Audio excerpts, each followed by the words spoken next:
लोकसभा चुनाव में हार के बाद से भारतीय जनता पार्टी में गुटबाजी देखने को मिल रही है। बताया जा रहा है कि दोनों उप मुख्यमंत्री नाराज़ हैं। इसको लेकर के मुरादाबाद की जनता क्या मानती है, हम जनता से पूछते हैं कि क्या वाकई संगठन बड़ा होता है या जो भारतीय जनता पार्टी की हार हुई है उसके पीछे अफसरशाही भी एक वजह है। आप बताइए, आपको क्या लगता है भारतीय जनता पार्टी में जो कुछ चल रहा है, क्या लगता है आपको? कुछ नहीं, योगी जी को प्रधानमंत्री बनना है और लोगों की उनके साथ ख्वाहिश है, उनका एक ग्रुप है, वो चाहते हैं कि प्रधानमंत्री बने और बीजेपी के कुछ लोग नहीं चाहते कि प्रधानमंत्री ना बने। बस इसी का झगड़ा चल रहा है सारा। लेकिन दोनों उप मुख्यमंत्री हों या भाजपा के प्रदेश अध्यक्ष हों, उनका कहना है कि संगठन बड़ा है और भाजपा के नेताओं की कार्यकर्ताओं की ये भी शिकायत है कि चुनाव में जो हार हुई उसकी वजह यह है कि अफसरशाही बेलगाम हो गई है। कई नेताओं के इस तरह के आरोप है। तो क्या लगता है उत्तर प्रदेश में क्या अफसरशाही बेलगाम है? देखिए, जब उन्होंने कहा कि संगठन बड़ा है तो उनके लिए आरएसएस ही बड़ा है और आरएसएस के लिए हिंदू राज बड़ा है, संविधान बड़ा नहीं है उनके लिए। तो ये जो संगठन बड़ा करने की राजनीति है, इससे हमें बचना चाहिए और मेनली हमारे लिए पहले संविधान बड़ा होना चाहिए। संविधान बड़ा करने की भावना इन लोगों ने पैदा नहीं हुई है अभी तक। अफसरशाही ठीक काम कर रही है यूपी में। अफसरशाही का मामला ये है कि अब हम दो बातें देखिए उसमें आती हैं। एक जगह बुलडोजर चलता है, मोदी जी कहते हैं 2022 तक हर किसी गरीब के घर के ऊपर छत होगी। अब जिसने अपनी छत का इंतज़ाम खुद कर लिया है वो छत तोड़ दी जाती है। अब योगी जी और मोदी जी माइक पे खड़े होकर कहते हैं कि हम जो है छत देना चाहते हैं, तो भाई ये छत क्यों टूट रही है? जब अफसर से कहा जाता है वो कहता है सरकारी एक प्रोसीजर है। तो ये सब मिली भगत। हम फुरकान जी से पूछ लेते हैं, ये बताइए कि उत्तर प्रदेश में क्या अफसरशाही हावी है? देखिए, उत्तर प्रदेश के अंदर जो सरकार चल रही है वो संगठन और सरकार की दोनों से मिलकर चल रही है और संगठन और सरकार कार्यकर्ता के लिए दोनों सर्वोपरि है। अधिकारी को जो भी आदेश दिए जाते हैं, सरकार जो तैयारी करती है, जो अधिकारियों को कहा जाता है, अधिकारी उसका पालन करते हैं। क्या लगता है आपको भाजपा की जो उत्तर प्रदेश में लोकसभा चुनाव में सीटें कम हुई उसकी वजह यह है कि अधिकारियों ने कार्यकर्ताओं की नहीं सुनी? कार्यकर्ता जनता के बीच में अपना तालमेल नहीं बना पाया। हम लोग जो विपक्ष ने संविधान का एक गलत फहमी पैदा करी पब्लिक के अंदर, वो हम जनता को ठीक से समझा नहीं पाए। ठीक से जनता को नहीं समझा पाए कार्यकर्ता। फरा, आप बताइए, क्या लगता है कि जो बार बार कुछ नेता जो हैं, दोनों उप मुख्यमंत्री और प्रदेश अध्यक्ष कह रहे हैं कि संगठन बड़ा है, उसी के एजेंडे पे सरकार बनती है, वहीं ये भी नेता आरोप लगा रहे हैं कि अधिकारी बेलगाम हो गए हैं। आपको क्या लगता है?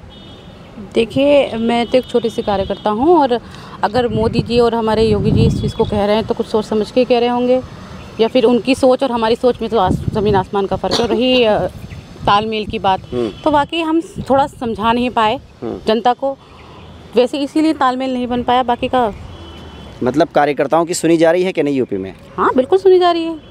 फिर सीटें कैसे कम हो गई? ये वही है, मतलब कहने का कि हम समझा ठीक से नहीं पाए जनता को हम ठीक से नहीं समझ पाए। और जो निकली है सीटें, वो आप अंदाज़ा लगा सकते हैं कि वो जनता का थोड़ा सा अंतर तो आया है, थोड़ा बहुत तो आया है, क्योंकि हमारे समझाने में उनको फ़र्क आया। क्या लगता है आपको? दोनों मुख्यमंत्री नाराज़ बताए जा रहे हैं, कह रहे हैं कि संगठन बड़ा है, तो क्या हार का ठीकरा किसी एक के ऊपर फोड़ने के लिए ये सब हो रहा है? नहीं, ऐसा तो कुछ नहीं है। ये सब बातें चल रही हैं और अभी समझ में आता है, धीरे धीरे सब समझ में आ जाएगा। धीरे धीरे समझ में आ जाएगा। दुर्गा शर्मा, आप बताइए, आपको क्या लगता है कि उत्तर प्रदेश में क्या अफसरशाही हावी है? देखिए, अफसरशाही हावी नहीं है। अफसर तो जो हैं वो शासन की नौकरी कर रहे हैं और शासन जिसका भी हो, शासन के हाथ में ही प्रशासन होता है।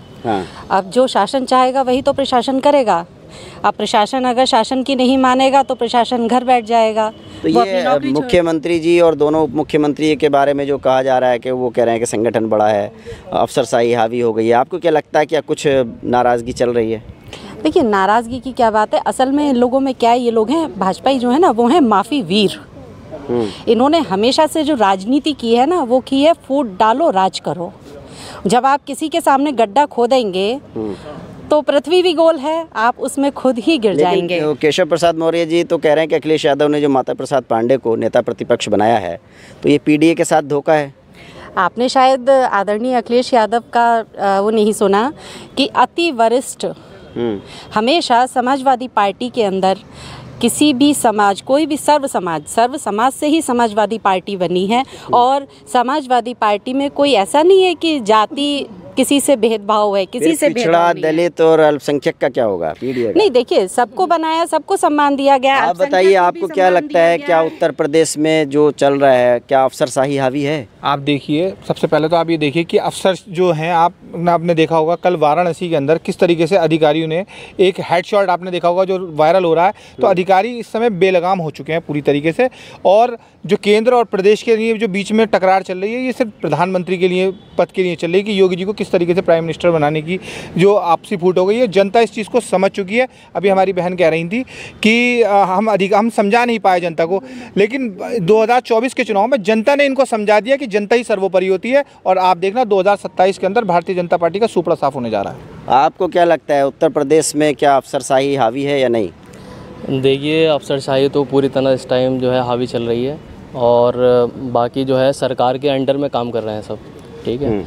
और जैसा सरकार की तानाशाही इस टाइम चल रही है, तो उससे लगभग सभी जनता परेशान है। इसलिए चुनाव के परिणाम जो है, ये जनता परेशान है। ये बताइए, केशव प्रसाद मौर्य जी ने निशाना साधा है माता प्रसाद पांडे को जो नेता प्रतिपक्ष बनाया गया है, तो आपको क्या लगता है?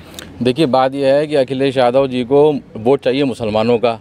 जिस समाज ने 95% वोट समाजवादी पार्टी को दिया इस लोकसभा चुनाव में और पिछले विधानसभा चुनाव में, उसको तो आपने बना दिया मुख्य सचेतक। अब मुख्य सचेतक क्या होता है?